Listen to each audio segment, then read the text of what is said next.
The Republicans have been furiously targeting transgender women in order to gin up the culture wars. Recently, of course, you had Marsha Blackburn asking Supreme Court nominee Ketanji Brown Jackson what her definition of a woman is. She decided not to answer that, to leave that to the biologist and simply say, I consider myself a woman. Well, that's a pretty good answer on that. Nonetheless, this has led to Republicans then trying to define what a woman is. And by the way, here is just a couple of them: Marjorie Taylor Greene and Madison Cawthorn. I'm going to tell you right now, what is a woman? This is an easy answer. We're a creation of God. We came from Adam's rib. God created us with his hands. We may be the weaker sex, we are the weaker sex, but we are our partner, our husband's wife. We are mothers. Take notes, Madam Speaker. I'm about to define what a woman is for you. XX chromosomes, no tallywhacker. It's so simple. Oh, that's it. XX chromosome, no tallywhacker. And weaker sex, that's conservatives for you. That's exactly what they believe. These are these brain geniuses. Now, other Republicans, however, have their own definitions as well, as you're going to get into how definitions are a little tricky. In a written statement, Senator Chuck Grassley used the same definition as Marsha Blackburn, saying that a woman is someone born with two X chromosomes. Okay, but there are women that are born with only one X chromosome. They have something called Turner syndrome. Are they not considered women? Again, that affects biologically born women and girls. Okay. Now, hey, by the way, there's also a situation where there are biologically born men, boys, who were born with two X chromosomes. This is Klinefelter syndrome, and it's a genetic condition that results when a boy is born with an extra copy of the X chromosomes. Klinefelter syndrome is a genetic condition affecting males, and it often is not diagnosed until adulthood. So, okay, more Republicans decided to weigh in. Senator Tom Tillis said this: "Well, I have a more traditional view of what a woman is." Oh, okay. Well, what is it? My wife. Okay.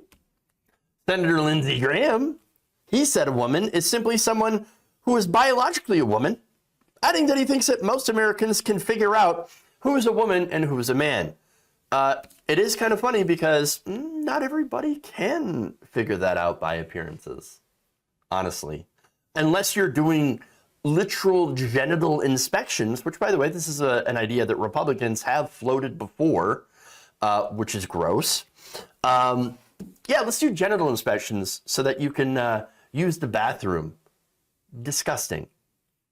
How about we not do that? Thanks. There's more.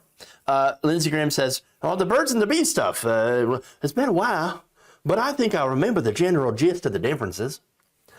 To have a hard time answering that question is kind of odd to me." Okay, that's Lindsey Graham. Senator Mike Lee shouted his definition of a woman before jumping into a Senate elevator, saying, "An adult female of the human species." Okay.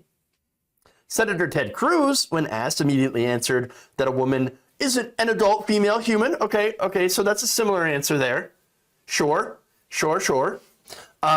He denied that he had looked it up in a dictionary. I didn't have to look that up. No, what are you talking about? I just happen to speak English, he said, adding a Homo sapien with two X chromosomes. Senator Josh Hawley, however, had probably one of the worst answers here.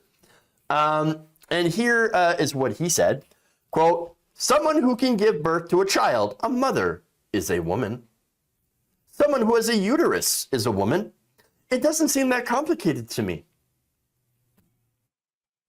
But here's the thing, not every biological female can give birth. What about women that have gone over and had menopause? They can no longer get pregnant or give birth.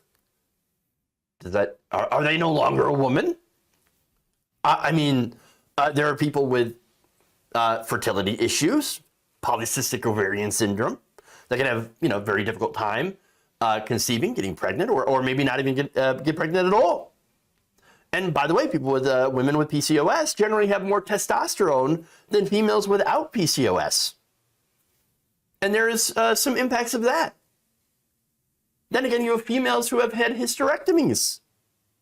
And so now the reporter had asked Holly, hey, if that's the case, if they no longer have their uterus, well, do you still consider them a woman? His answer, I don't know. Would they? Yes, they are women. They are women. So look, a couple things about this, right? This shows that number one, they don't really know, but they think that they know.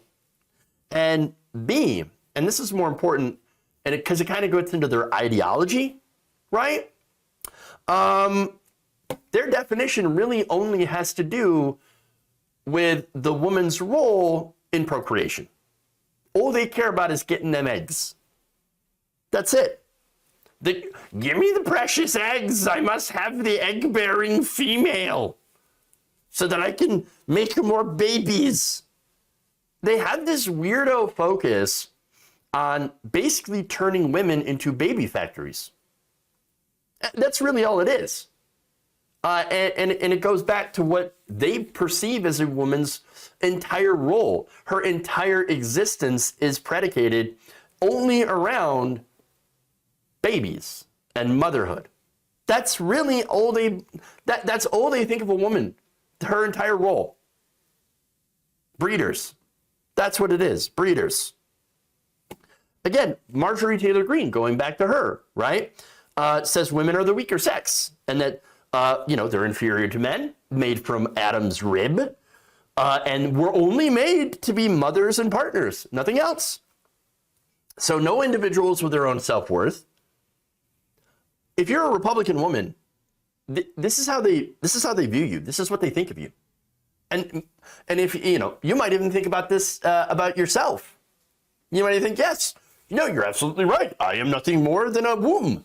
I am just a walking womb. And my only purpose is to give birth. All right, well, if you agree with that, that's fine. That's your life, I guess, of course. Even though you don't believe that. But go ahead, serve your husband. Go make him a sandwich. And by the way, if you agree with that, well, then you better never disagree with anything that I say then. Because I'm a man, and inherently, I know better than you. That's not my rule, it's your rule. You believe that. You say that you agree that you're the member of the weaker sex, right? Well, then I guess you better follow anything a man tells you. This is the kind of weirdo sickness that they believe in. I don't believe in that. Those aren't my rules. I don't believe in the concept of a weaker sex. Men and women have differences, and they have strengths. That's it.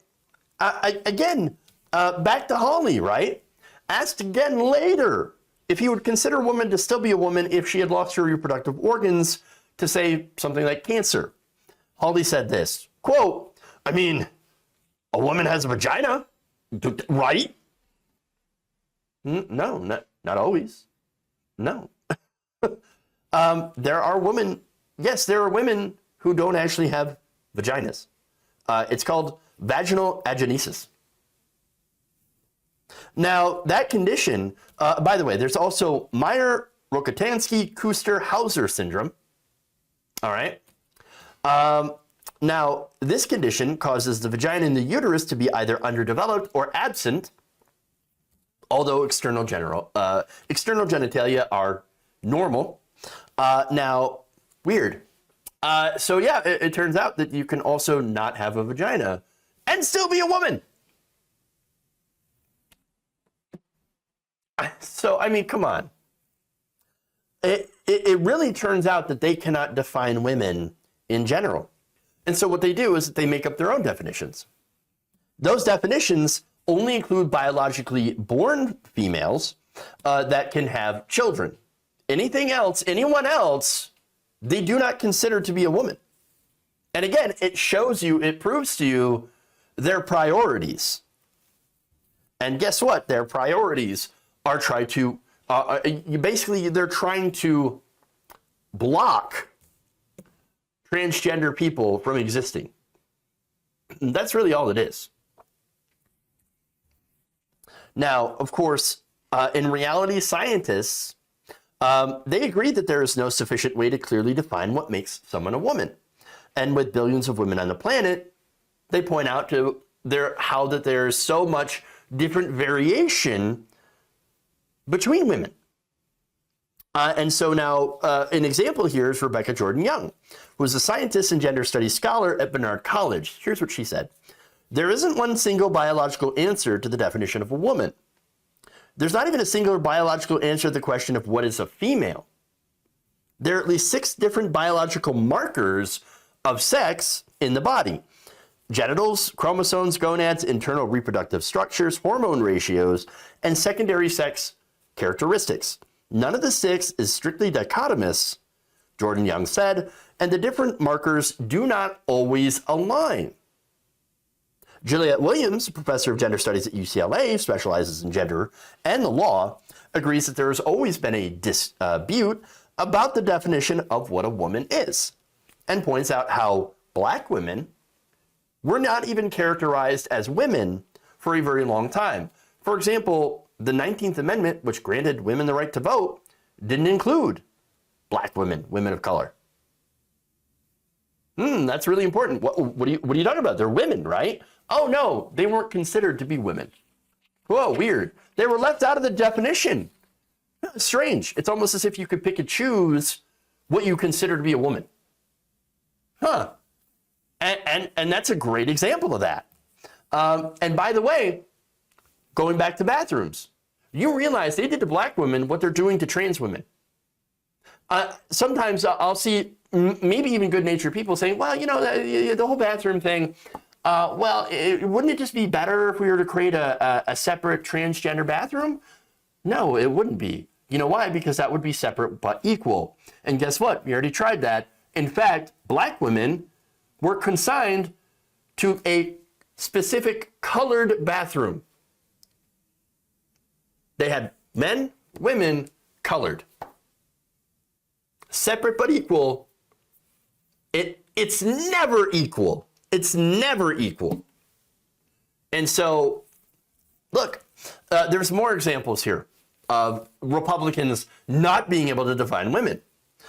You had Phyllis Schlafly, very prominent conservative activist. She believed that women's roles as homemakers were fundamental to how the category of woman was defined. Here's what she said. Quote, there is an effort to define womanhood in the very specific ways around rules of mothering and nurture, and to suggest us a society in which women's rights and opportunities were equal to men would essentially lead to a genderless, gender-neutral society.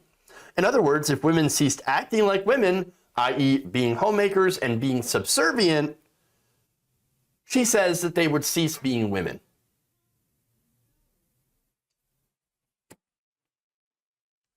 That's what they believe in. That's their roles for women. Understand. So they look at a trans woman and say, well, you couldn't possibly be a woman because you don't know your place.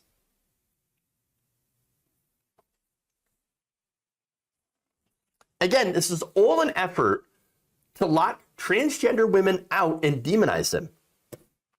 And it doesn't align with the science, and it's not a simple thing. Again, we keep hearing conservatives, it's so simple, I can define a woman.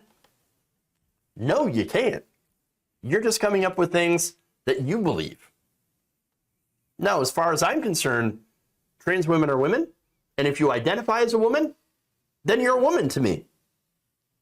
All this is just more culture war nonsense designed to try to prevent a group of people that are marginalized to not have rights and protections that they deserve.